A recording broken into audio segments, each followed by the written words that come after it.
Quand je reviens, tu es censé être parti, n'est-ce pas? Et ce mois est presque terminé. Et si tu me remettais les papiers du divorce, la dernière tâche, à côté de mon mari, il y avait une femme et un enfant. La femme tenait la main de l'enfant qui avait l'âge d'aller à l'école maternelle. Je vous présente ma future épouse, Vicky. Vicky était encore jeune et assez voyante. Je l'ai déjà dit, mais toi et moi sommes désormais des étrangers. Vous n'avez plus le droit d'être dans cette maison, dit mon mari en affichant soudain un sourire désagréable. Signez les papiers du divorce et sortez d'ici avec votre fils. Son regard s'est posé sur moi et Rufus, brillant d'une lumière triomphante. Il devait croire que tout se déroulait comme il l'avait prévu. Mais il s'est effondré sur place en réalisant la vérité. Comment as-tu pu faire ça? Je pensais que tu n'étais qu'une femme au foyer désemparée. Lorsque mon mari a marmonné, Rufus a réagi avec incrédulité. Hein, papa, tu ne sais rien? En lui montrant un livre, Rufus l'a rendu à moitié fou. Je m'appelle Miranda. Je suis femme au foyer et j'ai un emploi à temps partiel. J'ai un fils de 16 ans dont le mari travaille pour une société commerciale. Elle est souvent en voyage d'affaires, tant au niveau national qu'international, et j'ai donc élevé notre fils toute seule. Aujourd'hui, il effectue des missions en solo et nous vivons pratiquement séparément. Nous communiquons principalement par le biais d'appels ou de messages en ligne. Bien qu'il soit toujours dans le pays, il n'est pas question de faire des excursions d'une journée en raison de la distance. Il ne revient qu'à Noël, à Thanksgiving ou à la fête du travail. Et encore, c'est le plus souvent pour rendre visite à ses parents, qui se trouvent à 1 heure de route. De sorte que nous avons rarement l'occasion de passer du temps à la maison en tant que famille de 3 personnes. Et la relation avec mon mari n'est ni bonne ni mauvaise. Je pense que c'est tout à fait normal pour des couples mariés depuis plus de 10 ans. Nous avons de l'affection familiale, mais l'étincelle romantique semble s'être estompée. Mon mari travaille pour une société commerciale réputée, nous n'avons donc jamais rencontré de difficultés financières. Avec lui, j'ai opté pour le rôle de mère au foyer lorsque Rufus était plus jeune, afin qu'il ne se sente pas seul, une décision que mon mari a approuvée. Cependant, lorsque Rufus est entré dans les dernières années de l'école primaire et que mon mari a commencé à travailler en solo, j'ai remarqué un léger agacement de sa part à mon égard. Mon frère était dans le même cas à cet âge. Il semble que ce soit une phase qu'il traverse. J'ai donc commencé à envisager de trouver moi-même un emploi. C'est normal que tu veuilles travailler, mais je ne veux pas être considéré comme un homme inutile. Telle a été la première réaction de mon mari lorsque j'ai parlé de travailler. Choisissez quelque chose qui corresponde à vos hobbies ou qui vous donne un sentiment de progression. Alors que je pensais que n'importe quel travail pouvait me convenir, j'ai pris en compte l'avis de mon mari et j'ai décidé de travailler comme assistante dans un cours d'art floral. J'ai un certificat d'enseignement en composition florale, et comme le travail de mon mari implique de traiter avec des personnes venant de l'étranger, j'ai pensé que ce serait bénéfique. C'est très bien. Cela me sera utile si je suis mutée à l'étranger. Mon mari a accepté. Et j'ai donc continué à travailler dans ce domaine depuis lors. Bien que nous ne soyons pas confrontés à des difficultés financières, j'aimerais avoir une discussion approfondie avec mon mari sur l'avenir de Rufus. Je me suis dit qu'il fallait que nous ayons une vraie discussion sur l'avenir. La réponse de mon mari m'a rassurée. Rufus est en première année de lycée et il passera en 2e année cet automne. Il est temps qu'il commence à réfléchir sérieusement à son avenir. On me propose de retourner au siège cet automne. C'est le moment idéal pour passer à la classe supérieure. C'est ce que mon mari a dit pendant les vacances d'été, à son retour. Je ne m'attendais pas à ce qu'il parle de projet d'avenir. Je veux divorcer. Il a commencé à dire cela de but en blanc, sans même donner de raison au préalable. Nous vivons séparément depuis longtemps. Et je pense que c'est une raison suffisante pour divorcer. C'est le moment idéal pour nous deux de commencer une nouvelle vie. Attendez.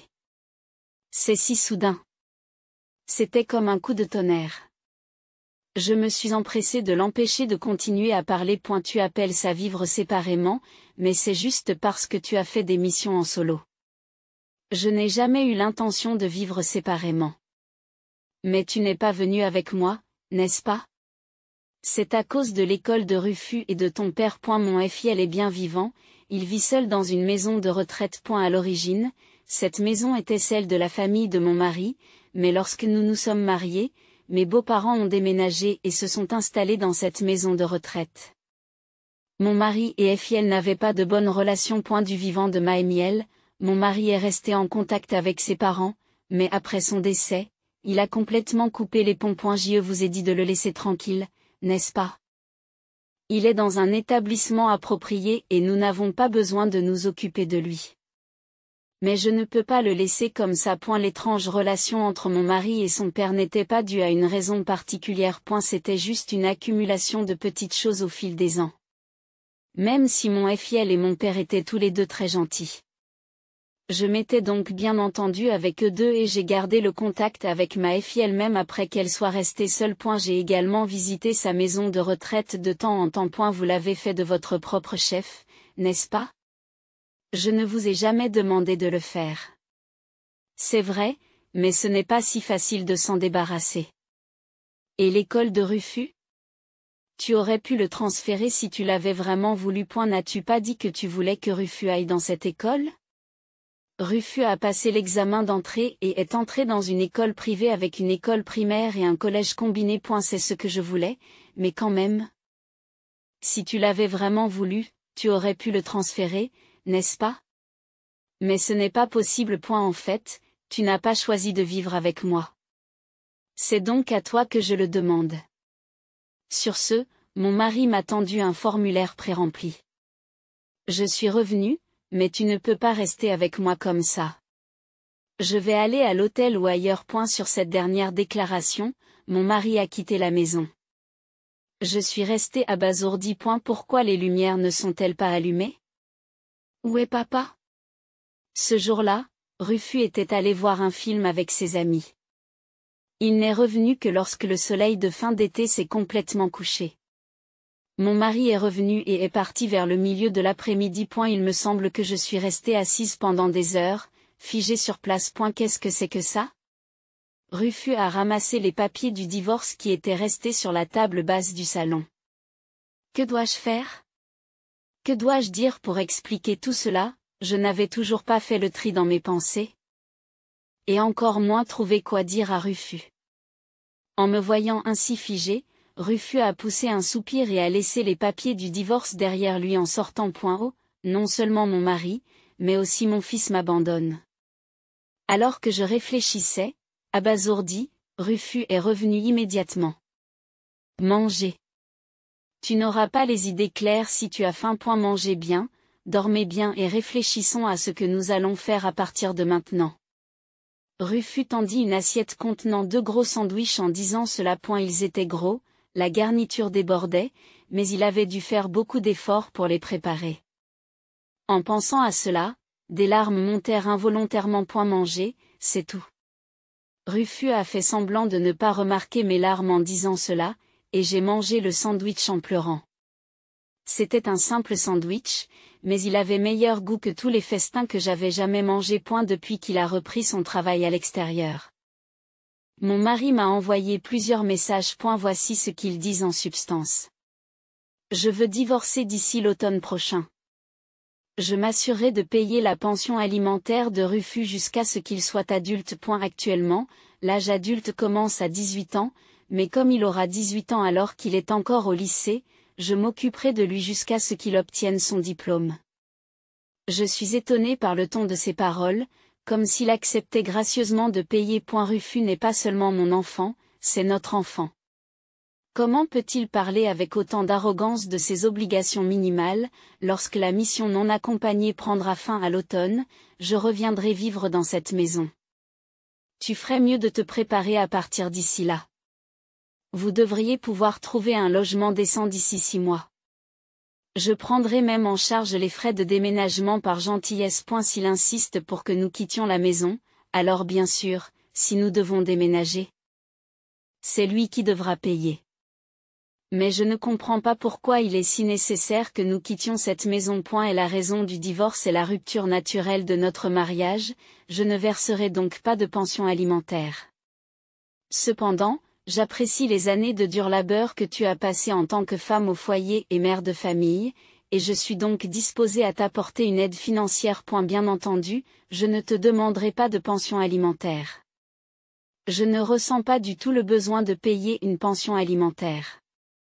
Je ne menais pas une vie de loisir. S'il est vrai que nous vivions séparément, chaque fois que mon mari ne pouvait pas revenir ici, je me rendais sur son lieu d'affectation temporaire avec Rufus, et nous vivions comme une famille normale. L'idée d'une rupture naturelle est tout simplement inacceptable. Et si vous ne pouvez pas subvenir à vos besoins avec votre emploi actuel, je suis prête à vous aider à en trouver un autre. Mais dans ce cas, vous devrez quitter cette ville. Je suis sûre que vous ne voudriez pas me rencontrer. Mon travail d'assistante en art floral ne me permet pas de subvenir à mes besoins. Mais je ne peux pas accepter qu'on me demande de quitter cette ville pour trouver du travail ailleurs. Pourquoi devrais-je faire cela? Je vais te confier la garde de Rufus. Et elle se sentira probablement plus à l'aise avec toi, vu que vous vivez ensemble depuis des années. De plus, il est presque un adulte. Il n'aura pas besoin de compter sur ses parents pour toujours. Et si tu dis que Rufus a besoin de quelque chose, je pourrais envisager d'en discuter, mais je ne demanderai pas de visite. Si nous finissons par divorcer, j'ai bien l'intention d'avoir la garde de Rufus. Mais d'après la façon dont il l'a formulé, on dirait que mon mari est prêt à se débarrasser de son fils également. Comment peut-il être aussi insensible? Je ne peux pas imaginer à quel point Rufus souffrirait s'il apprenait tout cela. Après avoir tout lu. J'ai poussé un soupir. Il n'y a pas une seule raison que je puisse trouver pour être d'accord avec tout cela. Quelle position égoïste. Lorsqu'il m'a annoncé le divorce, j'ai été choquée et dévastée, mais maintenant je commence à penser que je ne veux plus rien avoir à faire avec une personne aussi égoïste. Je me suis rendue à sa mission temporaire pour parler à mon mari. C'est l'heure du travail, mais j'ai le double de la clé de l'appartement. Lorsque je suis entrée, la pièce était toujours aussi bien rangée, sans aucun signe de VIE. Et elle a toujours été méticuleux, mais on dirait vraiment une chambre modèle. Pendant que j'attendais dans la pièce, mon mari est rentré le soir. Alors, tu es venu. Si tu venais, tu aurais dû me prévenir, me dit-il d'un ton grincheux. Tu as apporté les papiers du divorce que tu as signés aujourd'hui? Je suis d'accord, tu n'as qu'à les présenter toi-même. Il ne me jeta même pas un regard. Se contentant d'enlever sa veste de costume et de desserrer sa cravate. Et elle les accrocha soigneusement sur des cintres, les tirant pour les défroisser. Cette personne a toujours été comme ça. Je me souviens de l'époque où nous vivions ensemble. Tout était bien rangé, sans le moindre défaut. Peut-être s'agit-il d'une inspection surprise pour les femmes? Si c'est le cas, c'est dommage. En tout cas, il n'y a aucun signe de cela. Que as-tu fait pour le dîner? J'ai déjà mangé, dit-il d'un ton sarcastique, puis il prend une bière fraîche dans le réfrigérateur, s'assoit à la table et commence à boire. Tu as compris, n'est-ce pas? Pourquoi j'ai dit que je voulais divorcer? J'en ai assez de vivre comme ça depuis des années. Tu aurais dû me dire que tu voulais que je vienne. Avec Rufus qui est là, et toi qui commences à travailler même à temps partiel, il y a un rythme de vie. Je ne peux pas te demander de tout laisser tomber, dit mon mari en buvant une nouvelle gorgée de bière. Après avoir vécu comme ça pendant un certain temps, j'ai pensé un jour que nous n'avions peut-être pas besoin d'une famille après tout, semble-t-il insister sur le fait que la cause du divorce est notre vie séparée en raison de son affectation temporaire. Dans ce cas, peux-tu au moins attendre que Rufus obtienne son diplôme de fin d'études secondaires? C'est juste 2 ans de plus, ou plutôt 1 an et demi. Non, il faut que ce soit à la rentrée prochaine. Qu'est-ce qu'il y a de si spécial à propos de cet automne? Mon mari a réagi légèrement à ces mots que j'ai lancés à l'emporte-pièce. Je vous l'ai dit, je vais retourner au siège. J'ai pensé que c'était une bonne occasion. Ne pouvons-nous pas au moins passer la dernière année en famille? Non, il faut que ce soit avant l'automne prochain. La discussion est dans l'impasse et l'insistance de mon mari est claire. Il voulait divorcer avant l'automne prochain. Quoi qu'il arrive, incapable de faire quoi que ce soit, j'ai quitté la chambre de mon mari et je suis restée à l'hôtel ce jour-là, décidant de partir le lendemain.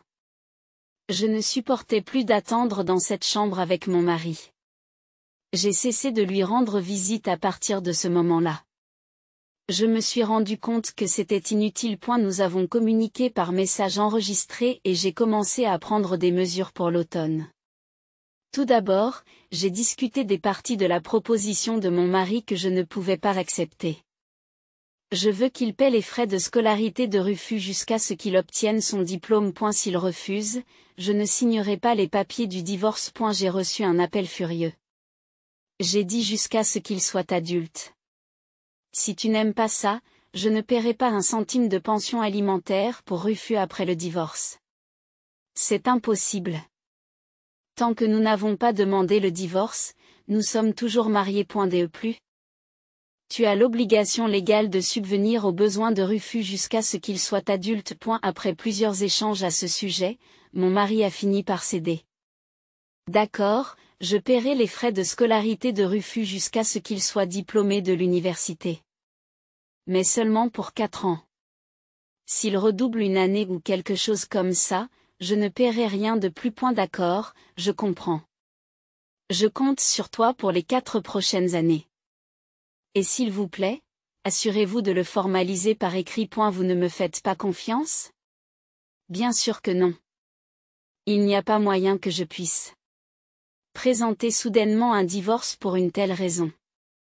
Si ce n'est pas correctement documenté, qui sait quand il pourrait changer d'avis? Si tu n'écoutes pas, nous irons en médiation. Et si nous ne parvenons pas à nous entendre, nous irons au tribunal. Après avoir dit cela, il a apporté les documents. Au lieu de cela, je ne paierai pas d'argent de consolation pour le divorce. Très bien. Cela me convient parfaitement. Bien sûr, je ne paierai pas non plus. J'ai compris. Alors dépêchez-vous de déposer la demande de divorce. Chaque fois qu'il parlait, je soulignais les parties des conditions du divorce avec lesquelles je n'étais pas d'accord. En ce qui concerne le partage des biens, je m'attends à ce qu'il soit fait correctement. Je t'ai soutenu pendant que tu étais au chômage, et tu as toujours l'intention de me prendre davantage? Je n'étais pas seulement soutenu par toi, j'élevais notre enfant. Et si tu veux appeler cela un parasite sans emploi, réglons cela en médiation ou au tribunal. Sur ce, mon mari a accepté à contre-séur le partage des biens, bien sûr, nous l'avons fait authentifier. Mon mari avait des revenus élevés, ce qui représentait une somme considérable. Cela devrait suffire. Dépêchez-vous de demander le divorce. Et bien, c'est bon jusqu'à l'automne prochain, n'est-ce pas? Il y a peut-être encore quelque chose à faire. Alors attendez s'il vous plaît. Si vous pensez que je vais retirer le divorce juste parce que vous faites traîner les choses comme ça, vous vous trompez. À l'approche de l'automne, mon mari devient de plus en plus irritable. Pourquoi êtes-vous si énervé? Un peu de retard ne fait pas de mal, n'est-ce pas? C'est une grosse affaire. Avez-vous une raison urgente de précipiter les choses? Si c'est le cas, dites-le moi et j'y réfléchirai. Même si j'ai proposé des concessions, il a insisté sur le fait que cela n'existait pas. Alors je ne pense pas qu'il y ait de problème si je n'accepte pas le divorce tant que je ne suis pas satisfait. Pour l'instant, c'est moi qui contrôle la situation. Je laisserai traîner les choses jusqu'à ce que je sois satisfaite. Alors que j'hésitais à signer les papiers du divorce, j'ai continué à avancer sur divers sujets, et plusieurs mois se sont écoulés rapidement. Quand allez-vous enfin présenter les papiers du divorce?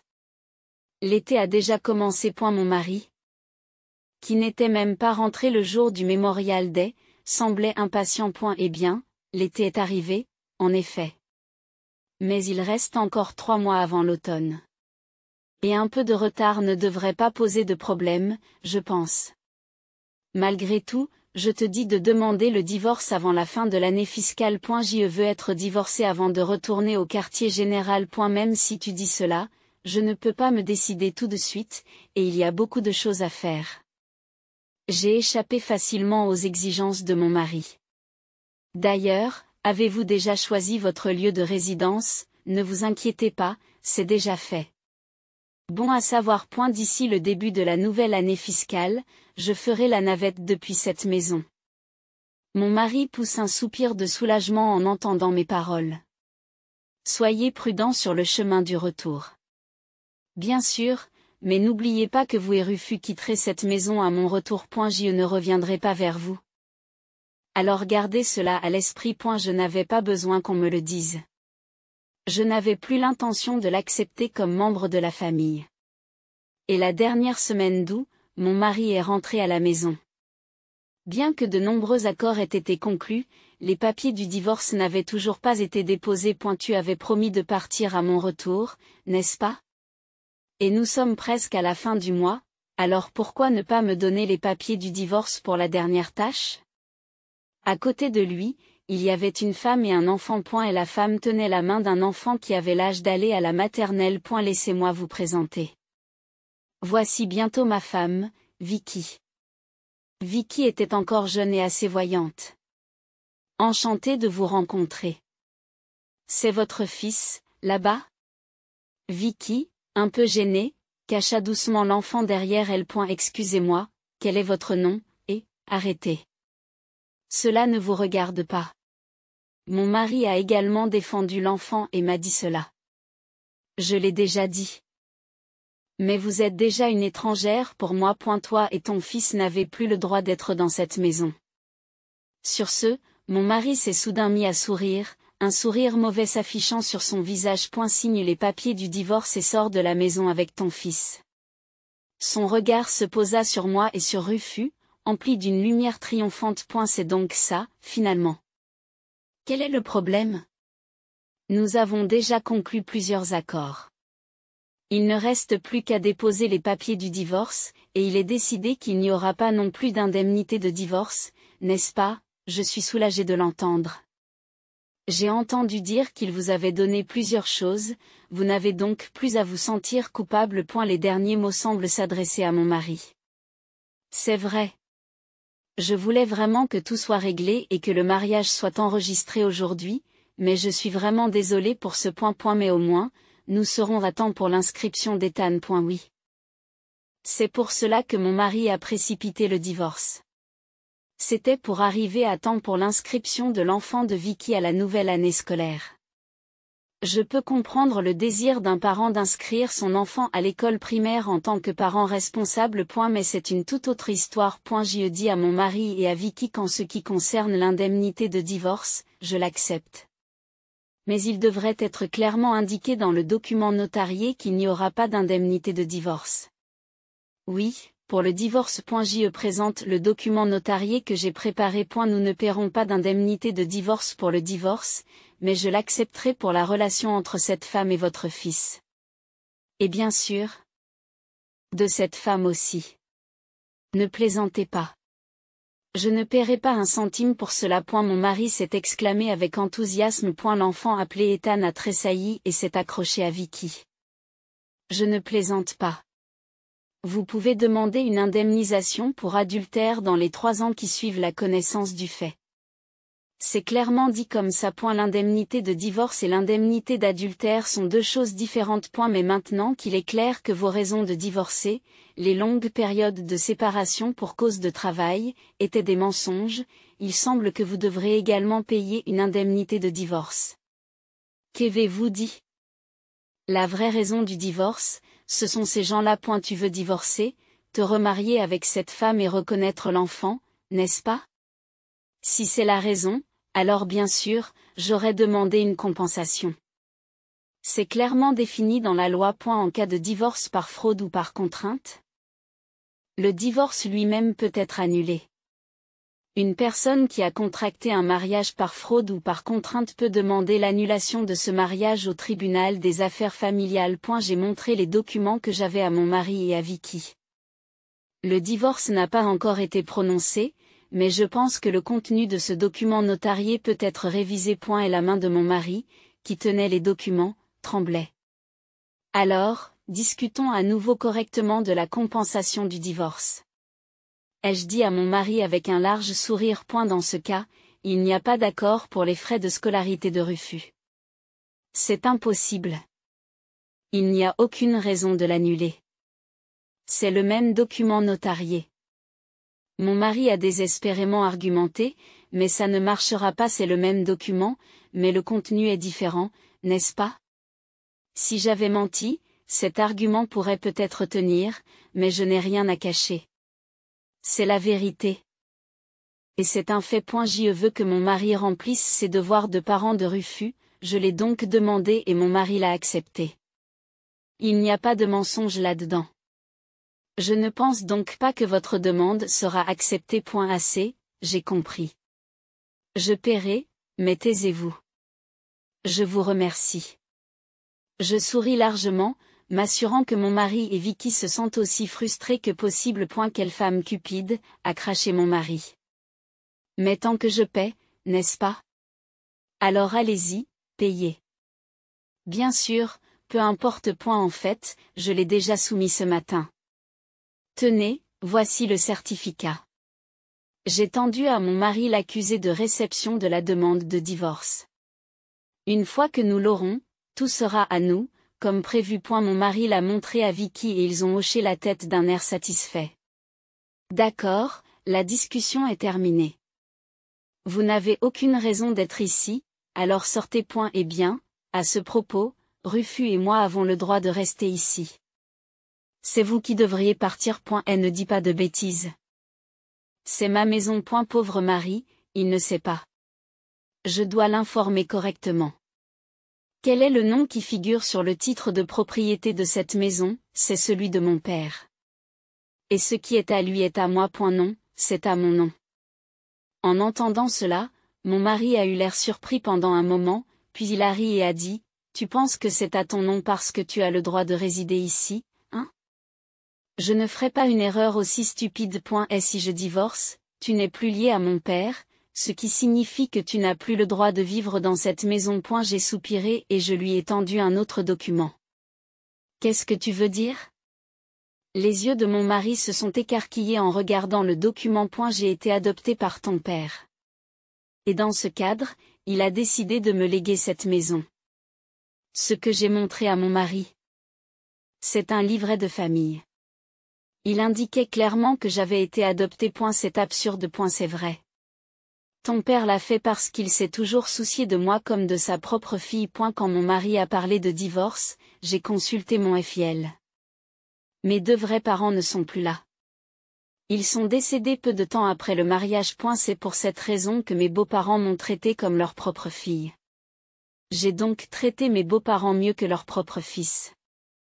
Mon FIL m'a demandé de mener une enquête en bonne et due forme et a fait appel à un détective privé. J'ai ainsi découvert que mon mari avait un enfant caché avec une autre femme. Vous vouliez donc travailler loin de chez vous pour vivre avec cette personne avec qui vous avez déjà eu une relation, n'est-ce pas?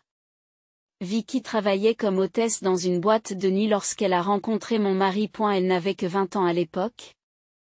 Mais elle s'est rapidement liée à mon mari et ils sont devenus proches. Puis elle est tombée enceinte. Mon mari a réfléchi et a décidé de mener une double vie pour vivre avec Vicky et leur enfant. J'ai visité plusieurs fois votre travail loin de chez vous, mais je n'ai pas vu la moindre trace d'une femme. Mon mari avait deux maisons à sa destination d'affectation non accompagnée. L'une était la douce maison où il vivait avec ses gens.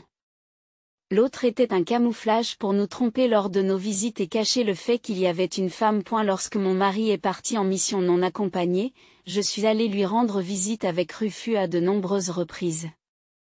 J'étais toujours impressionnée par la propreté de la maison, mais bien sûr, comme il n'y vivait pas, c'était comme s'il n'y vivait pas du tout. Mon mari a même installé des caméras dans cette maison et l'a configurée de manière à ce qu'il soit averti si quelqu'un entrait dans la pièce. Lorsque votre père l'a appris, il était furieux et a dit qu'il ne vous laisserait rien. Tout irait à Rufus. Puis il a proposé de m'adopter. Sérieusement, mon mari a dû croire que tout se déroulait selon son plan, mais il s'est effondré quand il a découvert la vérité. Comprenez-vous ce que signifie la déshérence? Votre père est en train de faire cette démarche. Qu'est-ce que c'est? En termes simples, cela signifie que tu n'es plus l'héritier légal de ton père. Et si le tribunal de la famille l'approuve, tu ne seras plus un héritier légal, Et l'héritage ira à Rufus par le biais d'une succession ab intesta. Lorsque l'héritier qui doit laisser le bien derrière lui souhaite exclure l'héritier qui détient le droit pour une raison quelconque, il existe un moyen de l'exclure de l'héritage. Dans cette situation, mon mari est presque brouillé avec son père, et ce dernier a décidé de prendre cette mesure en raison de la cruauté excessive du mari à l'égard de sa femme et de son enfant. Lorsque le défunt a des biens, il existe des droits pour les héritiers illégitimes qui sont présumés être des héritiers ab intesta après le décès du défunt. C'est le dernier recours quand on ne veut même pas remettre le minimum de biens. Mon fiel a dit qu'il ferait cela par gratitude pour les années de friction avec mon mari, sa gratitude pour que je sois là à la place de son fils, et ses excuses pour les actions de mon mari. Lorsque mon mari perdra sa qualité d'héritier, Rufus, en tant que petit-fils, sera reconnu comme héritier ab intesta par le biais de la succession ab intesta. Toutefois, si mon mari n'est pas satisfait de cette décision, elle sera contestée devant les tribunaux. Pour parer à cette éventualité, mon fiel a décidé de m'adopter et de me donner cette maison en avancement d'Ouari. Il a pris cette décision après avoir consulté votre père. Comment avez-vous pu faire une chose pareille? Je croyais que tu n'étais qu'une femme au foyer qui ne savait rien. Mon mari a marmonné.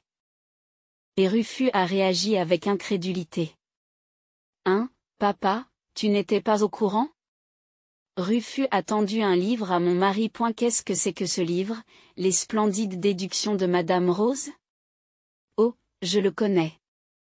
C'est un roman très populaire en ce moment, qui va bientôt être adapté en dessin animé. Je l'ai lu aussi, je l'adore.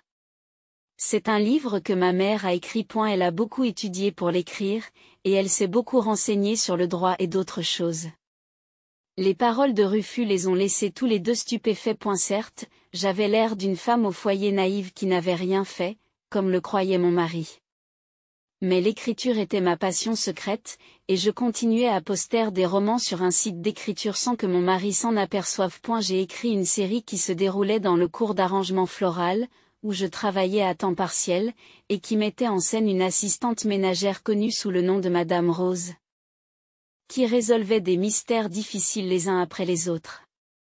C'est devenu un énorme succès. Je n'ai jamais entendu parler de tout cela. J'ai pensé que je devrais bientôt m'expliquer avec vous, surtout si l'on parle d'une adaptation en anime, mais vous avez d'abord parlé de divorce. C'est vraiment dommage. Les droits d'auteur de ce livre sont des biens matrimoniaux, n'est-ce pas, et combien vas-tu toucher pour l'adaptation en dessin animé? Et nous devrons diviser cela correctement, n'est-ce pas? Malheureusement, le divorce est déjà prononcé. Les droits d'auteur et les revenus de l'anime n'ont plus rien à voir avec vous. En entendant mes paroles, mon mari a poussé un grand soupir et s'est exclamé, encore et encore, que c'était un mensonge. Je n'en reviens pas. Après avoir essayé de me tromper et de me rabaisser pendant des années, vous voyez soudain de la valeur en moi. Si vous avez des problèmes, veuillez consulter un avocat à partir de maintenant. Maintenant? Sortez d'ici. J'ai donc immédiatement mis mon mari et Vicky à la porte. J'étais désolée pour le petit Ethan, mais je ne pouvais rien faire pour lui. Mon mari a envoyé de nombreuses demandes de réconciliation, mais il était hors de question que j'accepte cela. Plus important encore, reconnaître Ethan comme il se doit. Il va bientôt commencer l'école, n'est-ce pas? Ce n'est pas juste de le laisser en suspens comme ça pour toujours. Après cela, Vicky a également fait pression sur lui pour qu'il reconnaisse Ethan, et ils se sont finalement mariés et sont devenus de vrais parents. C'était tout à fait naturel pour le bien de leur enfant responsable. Après la cérémonie d'entrée à l'école primaire, j'ai attendu que les choses se tassent de leur côté avant d'envoyer une lettre recommandée concernant la pension alimentaire. Après tout, il s'agissait d'années d'infidélité et de double vie. Le montant de la pension alimentaire était important. Vous gagnez beaucoup d'argent, n'est-ce pas, alors? Pourquoi ne pas réduire la pension alimentaire? Ne comptez pas là-dessus. Cette demande ridicule a été rapidement rejetée, bien sûr. Indépendamment de qui je suis, il est indéniable que vous m'avez profondément blessé. Et la pension alimentaire est une somme d'argent destinée à compenser cette blessure et à exprimer des excuses en termes d'argent. Elle n'est pas liée à mes revenus. Lorsque je l'ai menacé d'un nouveau rejet conduisant à un procès, il a payé docilement. Il semble qu'il ait emprunté à l'entreprise la pension alimentaire pour 2 personnes. Bien qu'il ait réussi à emprunter de l'argent à l'entreprise, ses agissements ont fini par être révélés. DE+, l'offre d'un emploi loin de chez lui était apparemment faite dans ce but. Les moulins des dieux moulent lentement, mais ils moulent très finement. Dieu voit tout, comme on dit. Les dirigeants de l'entreprise étaient furieux d'être utilisés à des fins aussi immorales. En conséquence, il a été rétrogradé et transféré dans une filiale située dans une zone rurale. Son salaire a diminué et tous deux travaillent maintenant désespérément pour rembourser la dette. Mais en fin de compte, c'était pour le mieux. Ethan pouvait commencer une nouvelle vie dans un nouvel endroit sans connaître le passé de ses parents, en repartant à zéro comme une famille normale. Aucun enfant innocent ne souffrirait des actions de ses parents. Quant à moi, après le divorce, mes œuvres ont été adaptées en anime comme prévu et ont fait sensation. Des produits dérivés ont également été publiés, à une époque où les livres électroniques sont de plus en plus répandus, les livres imprimés vendus avec des bonus ont connu un grand succès. Les rédacteurs en chef ne cessent d'insister sur l'ouvrage suivant. Avec ma vie bien remplie, je n'ai pas la place de m'attarder sur les blessures émotionnelles du passé ou de me remémorer des souvenirs. Mon travail d'animation a également été diffusé à l'étranger et a suscité de nombreuses réactions. Malgré tout ce qu'il a vécu, Rufus a grandi dans la droiture et l'honnêteté. Il a dit qu'il chercherait ce qu'il voulait vraiment faire, ce pourquoi il était doué, pendant ces 4 années d'université. C'est ma vie de toute façon, alors je ne compterai pas sur maman. Malgré son insolence en tant que parent, je serais heureuse qu'il compte un peu plus sur moi. Pour l'instant, je ferais mieux d'écrire une nouvelle histoire avec un étudiant effronté comme protagoniste. J'ai le sentiment que le prochain ouvrage sera lui aussi un succès. En observant mon fils sur lequel on peut compter, je ne peux m'empêcher de penser à ce genre de choses.